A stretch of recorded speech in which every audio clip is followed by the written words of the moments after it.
భారతదేశంలో మనకు దాదాపు 7,516 కిలోమీటర్ల తీర ప్రాంతం ఉంది. ఇండియాలో మొత్తం మనం గమనిస్తే గనక తూర్పు వైపున బే ఆఫ్ బెంగాల్, పడమర వైపున అరేబియన్ సీ, ఇంకా చూస్తే ఇండియాకి దక్షిణం వైపున ఇండియన్ ఓషన్ ఉంటాయి. మొత్తం సముద్రం ఇండియా చుట్టుముట్టు ఉంటుంది పైభాగం తప్పితే. సో మనకు కోస్టల్ ఏరియాస్ చాలా ఎక్కువ. ఓ పక్క మనం బెంగాల్ నుంచి గుజరాత్ వరకు గమనిస్తే చాలా కోస్టల్ ఏరియాస్ మనకు ఉన్నాయి. దాంతోపాటు సైక్లోన్స్ భారతదేశంలో దాదాపు 3వ వంతు భూభాగం సైక్లోన్ ప్రోన్ ఏరియా అన్నమాట. ఎప్పుడు కూడా తుఫాన్లు వస్తూనే ఉంటాయి మన దేశంలో. ఇది ఇప్పుడు కొత్త ఏం కాదు. ముఖ్యంగా ఈస్ట్ కోస్ట్లో అయితే చాలా తుఫాన్లు వస్తూ ఉంటాయి. ఈ తుఫాన్లు వచ్చినప్పుడు ప్రాణ నష్టం, ఆస్తి నష్టం జరుగుతూనే ఉంది. పాతకాలంలో అయితే వీటిని ఆపడం చాలా కష్టమయ్యేది. ఈ మధ్య గమనిస్తే కనుక మనకి గత 2 రోజుల నుంచి కూడా న్యూస్లో, అంటే 10 రోజుల నుంచి ఉంది, 2 రోజుల నుంచి మనకి ఎంత నష్టం అనేది కూడా కనిపిస్తుంది. సైక్లోన్ బిపర్జాయ్ ప్రాణ నష్టం తక్కువే ఉంది, ఎందుకంటే గుజరాత్ ప్రభుత్వం కానీ భారత ప్రభుత్వం కానీ దాన్ని చాలా జాగ్రత్తగా ఎదుర్కొంది. ఈ బిపర్జాయ్ ఒక్కరోజు ముగియలేదు. జూన్ 6వ తారీఖున ఇది ప్రారంభమైతే 15 వరకు ఇది తీరం దాటడానికి, అంటే ల్యాండ్ఫాల్ అవడానికి మనకి ఇది గుజరాత్ కచ్ ప్రాంతంలోని జకావ్ పోర్ట్ దగ్గర ఇది తీరం దాటిందనమాట. సో దాదాపు 10 రోజుల పాటు ఇది దేశం మొత్తాన్ని ఆలోచింపజేసింది. ప్రభుత్వం చాలా ఫాస్ట్గా ఎవాక్యుయేషన్ స్ట్రాటజీస్ కూడా చేసింది. మొత్తానికి ప్రాణ నష్టం తగ్గించగలేము, కానీ ఆస్తి నష్టంగా మాత్రం బిపర్జాయ్ వల్ల చాలానే జరిగిందని చెప్పొచ్చు. ఈ బిపర్జాయ్ అనే సైక్లోను అరేబియన్ సీలో అల్పపిండంగా మారి జూన్ 6వ తారీఖు నుంచి 15వ తారీఖు వరకు అది దాని తీవ్రతను పెంచుకుని చివరికి గుజరాత్లోని కచ్ ప్రాంతంలో జకావ్ పోర్ట్ దగ్గర అది తీరం దాటిందనమాట. సో జనరల్గా చూస్తే వెస్ట్ కోస్ట్లో మనకి తుఫాన్లు చాలా తక్కువ వస్తాయి ఈస్ట్ కోస్ట్తో కంపేర్ చేసుకుంటే. ఉదాహరణకి 1891 నుంచి 1990 వరకు, అంటే దాదాపు 100 సంవత్సరాల కాలంలో తూర్పు వైపు, భారతదేశానికి తూర్పు వైపు బే ఆఫ్ బెంగాల్లో చూసుకుంటే 262 సైక్లోన్స్ వచ్చాయి. వెస్ట్ వైపు భారతదేశానికి పడమర వైపు చూసుకుంటే, అంటే అరేబియన్ సీ ప్రాంతంలో చూసుకుంటే కేవలం 33 సైక్లోన్సే వచ్చాయి. జనరల్గా తూర్పు వైపు మనకి ఎక్కువ సైక్లోన్స్ వస్తాయి, పశ్చిమ వైపు తక్కువ సైక్లోన్స్ వస్తాయి. భారతదేశంలో ఈస్ట్ కోస్ట్ అంటే బే ఆఫ్ బెంగాల్ ప్రాంతంలో ఎక్కువ తుఫాన్లు రావడానికి, వెస్ట్ కోస్ట్ అంటే అరేబియన్ సీలో తక్కువ తుఫాన్లు రావడానికి కారణం ఏంటి? ఇది మన క్వశ్చన్ కూడా చాలా ప్రిలిమ్స్ ఎగ్జామ్స్లో. భారతదేశంలో తూర్పు వైపున ఈస్ట్ కోస్ట్ భూ పరివేష్టిత ప్రాంతం, అంటే ల్యాండ్ లాక్డ్ ఏరియా ఎక్కువ ఉంటుంది అనమాట. ఇండియా, బంగ్లాదేశ్, మయన్మార్ ఇదంతా. ఈ ప్రాంతంలో ఉన్న సముద్రంలో మనకి సలినిటీ ఎక్కువ ఉంటుంది, సీ టెంపరేచర్స్ ఎక్కువ ఉంటాయి. దీనివల్ల అక్కడ ఉష్ణోగ్రతలు కూడా ఎక్కువ ఉంటాయి. అక్కడ మనకి ఎక్కువగా తుఫాన్లు వచ్చే అవకాశం ఉంది. అదే మనకి భారతదేశంలో వెస్ట్ కోస్ట్ చూసుకుంటే అక్కడ పార్షియలీ ల్యాండ్ లాక్డ్ అనమాట. పార్షియలీ ల్యాండ్ లాక్డ్ అంటే అక్కడ టెంపరేచర్స్ తక్కువ ఉంటాయి, సలినిటీ తక్కువ ఉంటుంది. దాంతోపాటు మనం పాకిస్తాన్ కొంతవరకు అది ఓపెన్ ఏరియా లాగా కనిపిస్తుంది అనమాట. సో అక్కడ సీ టెంపరేచర్స్ తక్కువ ఉండటం వల్ల ఎక్కువగా సైక్లోన్స్ ఫామ్ అవ్వవు. సగటును మనం చూసుకుంటే ఈస్ట్ కోస్ట్లో 4 సైక్లోన్స్ ఫామ్ అయితే వెస్ట్ కోస్ట్లో కేవలం 1 సైక్లోనే ఫామ్ అవుతుంది అనమాట. కాబట్టి మనం చూస్తే 100 సంవత్సరాల కాలంలో భారతదేశంలో తూర్పున బే ఆఫ్ బెంగాల్ ప్రాంతంలో 262 సైక్లోన్స్ ఏర్పడితే వెస్ట్ కోస్ట్లో అరేబియన్ సీలో 33 సైక్లోన్స్ ఏర్పడ్డాయి. అదేవిధంగా మనం చూస్తే కనుక ఈ సైక్లోన్ని ఇప్పుడు బిపర్జాయ్ని చాలామంది సెవియర్ సైక్లోన్ స్టామ్ అని కానీ, అదేవిధంగా మనం బిపర్జాయ్ గురించి చూస్తే దీన్ని సెవియర్ సైక్లోన్ స్టామ్ అని, వెరీ సెవియర్ సైక్లోన్ స్టామ్ అని రకరకాలుగా వర్ణించారు. అసలు cyclone storms severe, very severe అని ఏ విధంగా చూస్తారో పక్కన పెడితే అది ఆలోచించడం నెక్స్ట్ చూద్దాం. ఫస్ట్ 1999లో ఈ రోజున ఎన్సీఆర్టీ బుక్స్లో కూడా మనం చూడొచ్చు, ఒరిస్సా సూపర్ సైక్లోన్ అనే కాన్సెప్ట్ ఉంది. దాదాపు 10,000 మంది చచ్చిపోయారు ఆ సూపర్ సైక్లోన్లో ఒరిస్సా వచ్చినప్పుడు. చాలా రకాలుగా ఆస్తి నష్టం, ప్రాణ నష్టం ఆ టైంలో జరిగాయి. ఆ సైక్లోన్ తర్వాత ఒరిస్సా ప్రభుత్వం ప్రాపర్ డిజాస్టర్ మేనేజ్మెంట్ ప్లాన్ కూడా తయారు చేసింది.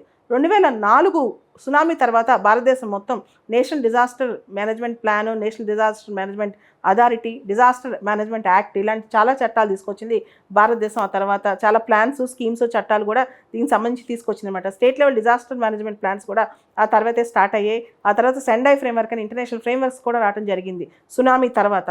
ఇదంతా 2004 సునామీ తర్వాత. 1999 సూపర్ సైక్లోన్ అనేది ఇండియాలో ఇప్పటికి కూడా చాలా భీతాహ సిచ్యువేషన్.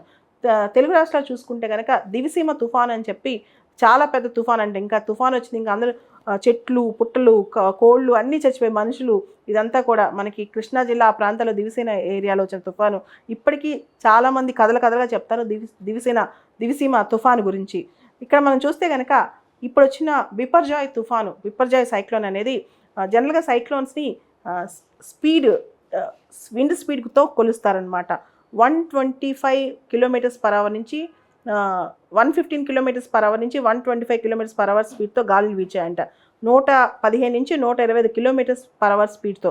జనరల్గా సైక్లోన్స్ని ఈ కిలోమీటర్స్ పర్ అవర్ స్పీడ్తోనే చూస్తారు, విండ్ స్పీడ్తో, గాలి ఎంత ఫాస్ట్గా వీస్తుందనే దాని మీద చూస్తారనమాట. ఇది మనం చూస్తే కనుక more than 222 kilometres per hour అంటే దాన్ని సూపర్ సైక్లోన్ అంటారు. 118 నుంచి 221 కిలోమీటర్స్ పర్ అవర్ అంటే వెరీ సెవియర్ సైక్లోన్ స్టార్మ్ అంటారు. 88 నుంచి 117 కిలోమీటర్స్ పర్ అవర్ అంటే సెవియర్ సైక్లోన్ అంటారు. 52 నుంచి 87 కిలోమీటర్స్ పర్ అవర్ అంటే డీప్ డిప్రెషన్ అంటారు.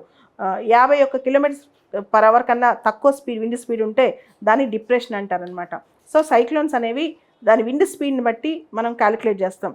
ఇప్పుడు వచ్చిన సైక్లోన్ బిపర్జాయ్ సైక్లోన్ 115 నుంచి 125 కిలోమీటర్స్ పర్ అవర్ స్పీడ్తో విండ్ స్పీడ్తో ఉందన్నమాట. కాబట్టి దీన్ని కొంతమంది సెవియర్ సైక్లోన్ స్టార్మ్ అని, వెరీ సెవియర్ సైక్లోన్ స్టార్మ్ అని రకరకాలుగా వర్ణిస్తున్నారు.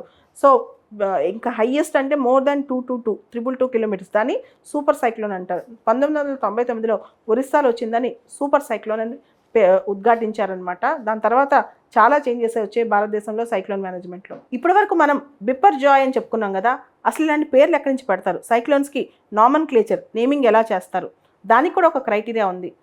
వరల్డ్ మెటీరియలాజికల్ ఆర్గనైజేషన్ అని చెప్పి ప్రపంచవ్యాప్తంగా ఈ క్లైమేట్ చేంజెస్ అంశాల గురించి చదివే ఒక ఆర్గనైజేషన్ ఉంది, సైక్లోన్స్ వీటన్నిటికి సంబంధించి. ఈ ఆర్గనైజేషన్కి సంబంధించి 6 రీజనల్ స్పెషలైజ్డ్ మెటీరియలాజికల్ సెంటర్స్ కూడా ఉంటాయన్నమాట. యాక్చువల్గా వరల్డ్ మెటీరియలాజికల్ ఆర్గనైజేషన్కి సంబంధించి ముఖ్యంగా ఈ నార్త్ ఇండియన్ ఓషన్ రీజన్ ఈ ప్రాంతానికి సంబంధించి ఒక ఆర్గనైజేషన్ ఉంది, అదే యుఎన్ఎస్కాప్. యునైటెడ్ నేషన్స్ వాళ్ళ economic and social commission for Asia Pacific. UNESCAP అనేది చాలా పెద్ద ఆర్గనైజేషన్, దీనిలో రకరకాల అంశాలు స్టడీ చేస్తారు. ఈ యుఎన్ఎస్కాప్ సంబంధించిన 13 దేశాలు, నార్త్ ఇండియన్ ఓషన్లో ఉన్న 13 దేశాలు ఉన్నాయి.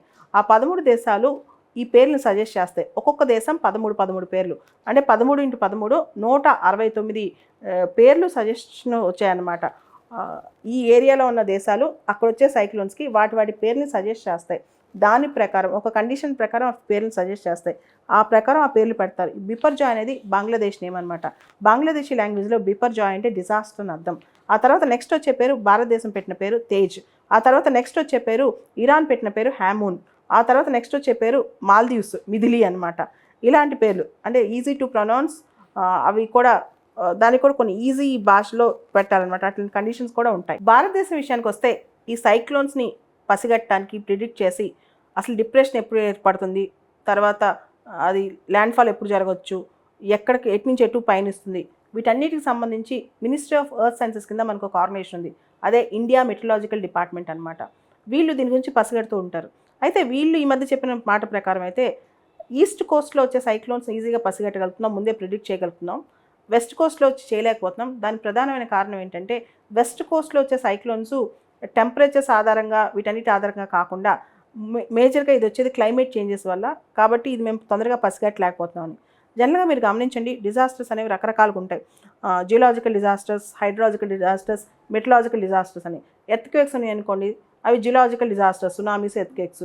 మెటలాజికల్ డిజాస్టర్స్ అంటే జనరల్గా వాతావరణ మార్పుకి, వాతావరణానికి సంబంధించిన అంశాలన్నమాట. రెయిన్ఫాల్స్ కావచ్చు, లేకపోతే సైక్లోన్స్ కావచ్చు, ఇవన్నీ ఏది వస్తుంటే వాటి ఫ్లడ్స్ కావచ్చు. వాతావరణానికి సంబంధించి అనూహ్యమైన మార్పులు వచ్చినప్పుడు కలిగే విపత్తుల్ని మనం మెటలాజికల్ డిజాస్టర్స్ అంటాం. అది సెవియర్ రెయిన్ఫాల్ కానీ, సైక్లోన్స్ కానీ, ఇవన్నీ అనమాట. ఈ సైక్లోన్స్ అనేవి జనరల్గా ట్రాపికల్, ఎక్స్ట్రా ట్రాపికల్ని టెంపరేట్ అని కూడా అంటాం. జనరల్గా tropic of cancer, tropic of capricorn మధ్య ఉండే వాటిని ట్రాపికల్ సైక్లోన్స్ అంటాం. టెంపరేట్ రీజన్స్లో ఉండే వాటిని మనం ఎక్స్ట్రా ట్రాపికల్ కానీ టెంపరేట్ సైక్లోన్స్ అని కూడా అంటాం. అయితే ఇక్కడ ఏ ప్రాంతాల్లో ఏ మహాసముద్రాల్లో స్టార్ట్ అయ్యే సైక్లోన్స్కి సంబంధించి పేర్లు మార్చి చెప్తుంటారనమాట. ఉదాహరణకి అట్లాంటిక్ ఓషన్, కెరీబియన్ సీ ప్రాంతంలో ఉద్భవించే సైక్లోన్స్ని హరికేన్స్ అంటాం. వెస్టర్న్ పసిఫిక్ మరియు సౌత్ చైనా సీ ఉండే వాటిని టైఫూన్స్ అంటాం. వెస్టర్న్ ఆస్ట్రేలియాలో ఉండే వాటిని విలీస్ అంటాం. తర్వాత Indian ocean, bay of Bengal, Arabian సీలో పుట్టే వాటిని సైక్లోన్స్ అంటాం. ఇలాంటివి ఎన్సీఆర్టీ బుక్స్లో కూడా మనకు దొరుకుతాయి.